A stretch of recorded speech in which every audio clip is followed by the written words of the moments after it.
Bienvenidos a un devocional más. Como saben, estamos meditando en las reacciones que las personas tuvieron, ciertos grupos de personas tuvieron cuando Jesús entró a Jerusalén. Hemos estado analizando la entrada triunfal a Jerusalén la semana antes de que Jesús fuera crucificado y vemos cómo la multitud reaccionó ante la llegada de Jesús. Vimos que la multitud lo aclamaba como rey pensando que iba a ser el que los iba a liberar de los romanos.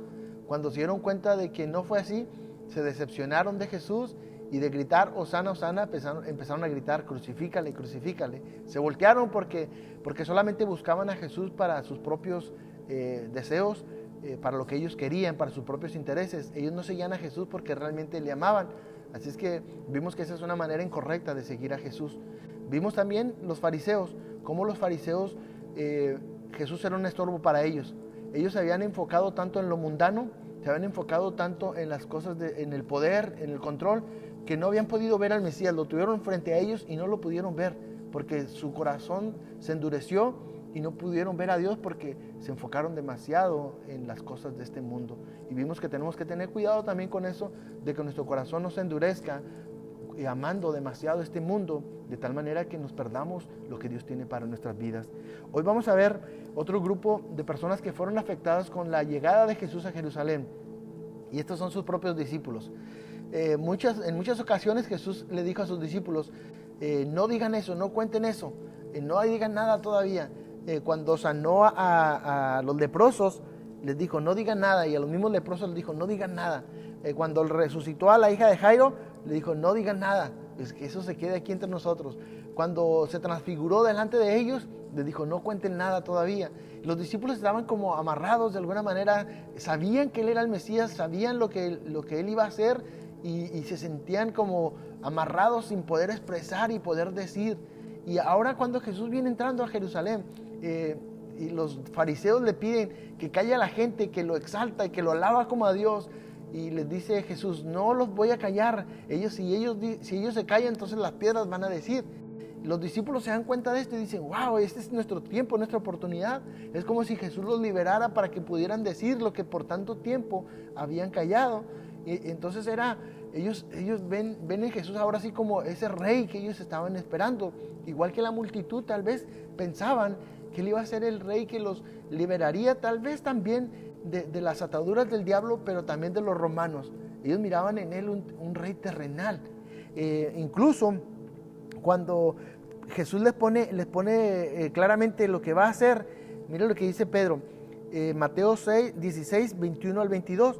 Dice, entonces Jesús comenzó a advertirle a sus discípulos que tenía que ir a Jerusalén y sufrir muchas cosas a manos de los ancianos y de los jefes y de los sacerdotes y de los maestros de la ley, y que era necesario que lo maltrataran y que al tercer día resucitara.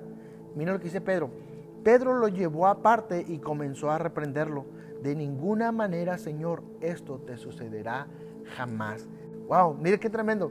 Jesús les pone el plan, ¿cómo va a ser? Y Pedro dice, no, Señor, está bien tu plan, pero no de esa manera. No es así como debe ser. Tú vas a ser el rey aquí, tú no puedes morir, tú tienes que triunfar.